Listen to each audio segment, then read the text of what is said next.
Halo guys, kenalin, aku Alan. Setelah lama tersegel di beranda, akhirnya aku ke bagian layar juga nih. Nah, kali ini aku bakal ngejelasin apa itu satuan ukur dan dimensi. Tenang-tenang, aku gak bakal jelasin layaknya seorang guru ataupun dosen kok. Kita di sini bakalan sama-sama cari tahu apa dan untuk apa sih mereka ini. Nah, pertama, satuan ukur. Satuan ukur pasti sudah tidak asing lagi di telinga kita. Satuan sendiri memiliki fungsi sebagai pembanding dalam pengukuran. Dan apabila kita tambahkan dengan kata ukur, maka kurang lebih artinya akan menjadi suatu satuan yang digunakan untuk menjadi patokan dan pembanding alat ukur guna memastikan kebenaran dari suatu pengukuran. Kalian pasti sudah sering mendengar kalimat-kalimat akhiran pada sebuah angka. Contohnya, 1 detik, 2 gram, 3 meter, 4 ampere, dan 5 hertz. Nah, itu semua tadi termasuk ke dalam contoh dari satuan. Sebenarnya, satuan ini dibuat untuk mempermudah kita dalam menyebutkan suatu angka.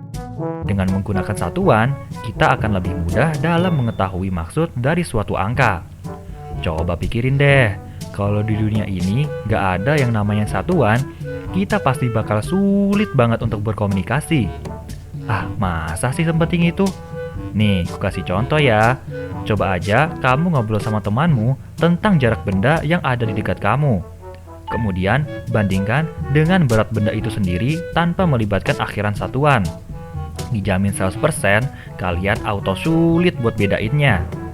Selalu ingat, walaupun angkanya sama, belum tentu artinya sama ya.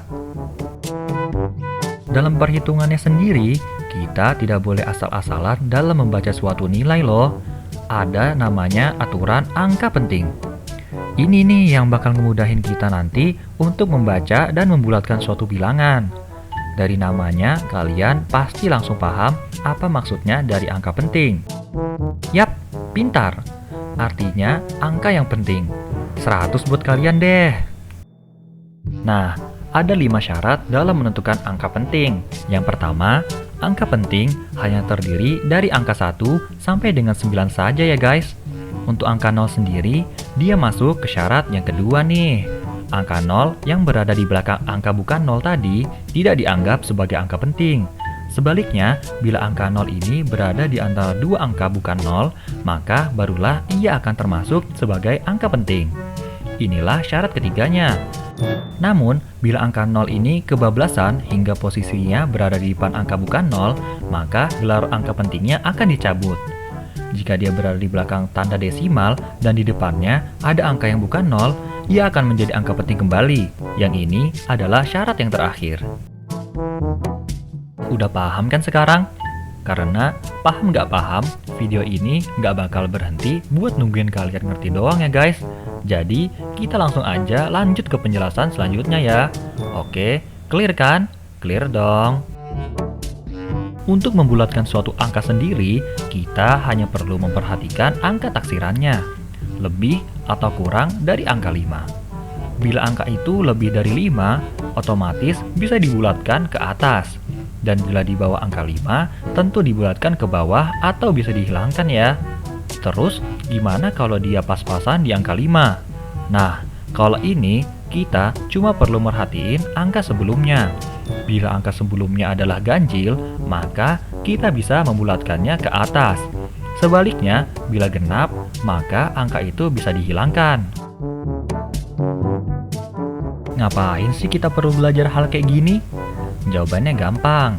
Tentu biar kita gak mudah ditipu hingga ujung-ujungnya membayar dengan harga yang lebih dari seharusnya.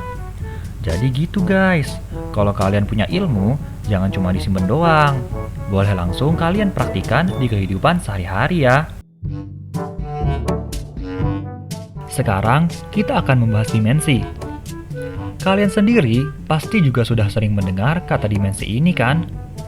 Tapi, kalian tahu nggak sih apa arti dari dimensi itu? Secara teoritis matematika, dimensi adalah perpanjangan dari sebuah ukuran ke arah tertentu. Tapi dalam fisika, dimensi lebih menjurus lagi ke besaran penyusunnya. Dimensi menunjukkan besaran pokok apa yang digunakan dalam suatu pengukuran. Dalam satuan yang sudah kita bahas sebelumnya, kita dapat menentukan besaran pokok dari suatu satuan, misalnya panjang dan massa. Penggambaran inilah yang disebut sebagai dimensi. Jadi, dapat disimpulkan bahwa dimensi merupakan cara kita menyusun besaran dari besaran pokoknya. Pengaplikasian dimensi bukan hanya pada perhitungan aja ya guys. Aplikasinya bisa juga kita lihat di dunia hiburan seperti perfilman, games, animasi, dan masih banyak lagi. Pengertian dimensi satu ini sebenarnya tidak salah ya guys, karena seperti yang kita ketahui sebelumnya, dimensi menunjukkan kesetaraan dua ataupun lebih dari suatu besaran, yang di sini dimisalkannya lewat dunia paralel. Sampai sekarang, misteri dunia paralel atau multidimensi masih belum ada yang bisa membuktikannya. Namun, peneliti percaya bahwa keberadaan dunia paralel itu bisa saja dibuktikan di beberapa tahun yang akan datang. Nah, sekarang udah tahu kan apa itu satuan ukur dan dimensi? Sampai di sini dulu ya guys penjelasannya. Mengingat durasi dari matkul ini cuma 1 jam 40 menit, dan mungkin masih ada teman-teman yang mau menunjukkan hasil tugas mereka juga, aku Alan pamit undur diri. See you next video, and bye-bye. Kalau ada